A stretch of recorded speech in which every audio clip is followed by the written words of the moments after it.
नमस्कार, पूनम डेली ब्लॉग्सवर तुम्हा सगळ्यांचं स्वागत आहे। आज मी बनवलेली आहे खपली गव्हाची खीर। एकदम सोप्या पद्धतीने केलेली आहे। तुम्ही नक्की ट्राय करून बघा। आणि ही खीर खायला खूप भारी लागते, खूप चविष्ट लागते। त्यामुळे नक्की ट्राय करून बघा।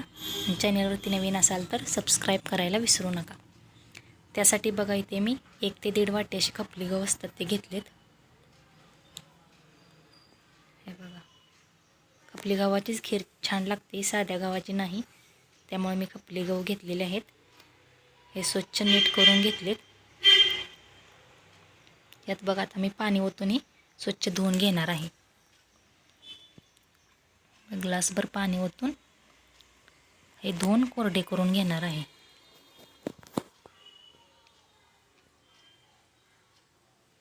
मग असे चोळून जरा धुवून घ्यायचे आणि याच्यातलं पाणी पूर्णपणे काढून घ्यायचं, एकदम कोरडे करायचे अशा पद्धतीने। आणि हे आता आपल्याला एका चांगल्या कॉटनच्या कपड्यामध्ये 2 ते 3 तास बांधून ठेवायचे आहेत। मग असं मी कॉटनचा कपडा घेतलाय, याच्यामध्ये 1-2 तासभर तरी घट्ट बांधून ठेवणार आहे। बांधून का ठेवायचं तर ते आपल्याला नंतर मिक्सरला बारीक केलं की त्याच्यावरचे जे फोलपाट असतात ते निघून जातात। असं बांधून का ठेवायचं तर ते त्याच्यावरचे जे फोलपाट आहेत ते निघण्यासाठी असं बांधून ठेवायचं 2 ते 3 तास। थोडंसं ओलसर करून बांधून ठेवल्यामुळे मिक्सरला थोडंसं फिरवून घेतलं की त्याच्यावरचे फोलपाट आहेत ते पूर्णपणे निघून जातात। हे बघा, छान असे भिजलेले आहेत। आता थोडे थोडे करून आपण मिक्सरला बारीक करून घ्यायचे।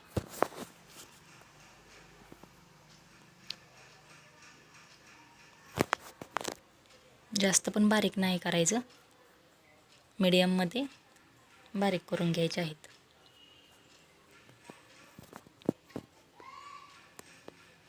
हे बघा, अशा पद्धतीने मी बारीक करून घेतले, सगळे बारीक करून घेतले।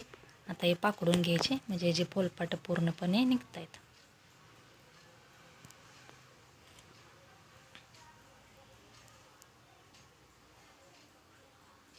खूप भारी लागते खीर, तुम्ही नक्की ट्राय करून बघा। सगळे आवडीने खातील, लहान मुले पण आवडीने खातात। हे बघा, असं दिसतायत काय बारीक बारीक फोलपाट अशी निघतात याची।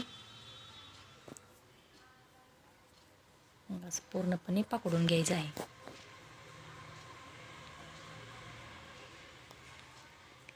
छान असं बारीक झालेलं आहे, बघू शकता तुम्ही। हे बघा किती त्याची सालपाट निघलेले आहेत।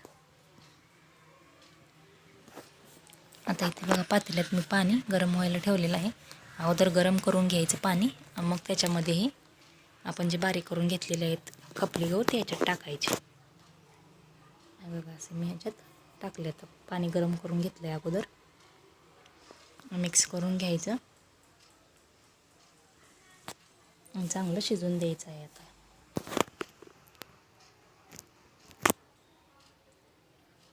तोपर्यंत बघा इथे मी 1 वाटी ओलं खोबरं घेतलं किसून, ओला नारळ असतो आपला तसलं किसलेलं आहे। आणि इथे 1 वाटी गूळ घेतला आहे। इथे बघा वेलची घेतली थोडीशी बारीक करून। बघा छान अशी उकळी आलेली आहे। हे खपली गहू शिजल्यानंतर आपण याच्यात खोबरं टाकणार आहे, त्यामुळे अगोदर चांगली शिजवून घ्यायची। आता मी बारीक केलेली जी वेलदोडीची पूड होती ती टाकलेली आहे। आणि त्याच्यात आपण जे खोबरं घेतलं होतं किसून ते पण मी ॲड केलेलं आहे। मिक्स करून घ्यायचं, पूर्ण एकजीव झालं पाहिजे अशी शिजवून घ्यायची आहे खीर।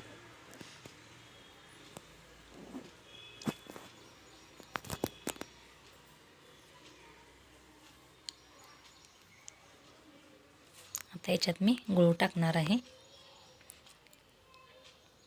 तुम्हाला किती गोड पाहिजे त्याप्रमाणे तुम्ही टाका, जास्त गोड पाहिजे तर जास्त गोड, कमी पाहिजे तर कमी गूळ टाकायचा। पण गूळच टाकायचा, गुळाने छान लागते, साखर नाही टाकायची। मस्त अशी खीर झालेली आहे। 5 ते 10 मिनटं झाकण ठेवायचं. मिडियम गॅस करायचा. हे बघा 10 मिनटानंतर बघा मस्त अशी शिजलेली आहे. बघा छान शिजलेली आहे. आता आपल्याकडे रवी असते, त्या रवीने अशी जरा थोडीशी एकजीव करून घ्यायची. बघा अशा प्रकारे एकजीव करून घेतली की खूप मस्त होते. त्यामुळे नक्की ट्राय करून बघा. आपली तयार आहे खीर. रेसिपी आवडल्यास लाईक करा, शेअर करा आणि कमेंट करून सांगा कशी वाटली रेसिपी. आणि तुम्ही कधी केली असेल तर ते पण सांगा. भेटूया उद्याच्या व्हिडिओमध्ये. धन्यवाद. आणि चॅनेलला सबस्क्राईब करायला विसरू नका.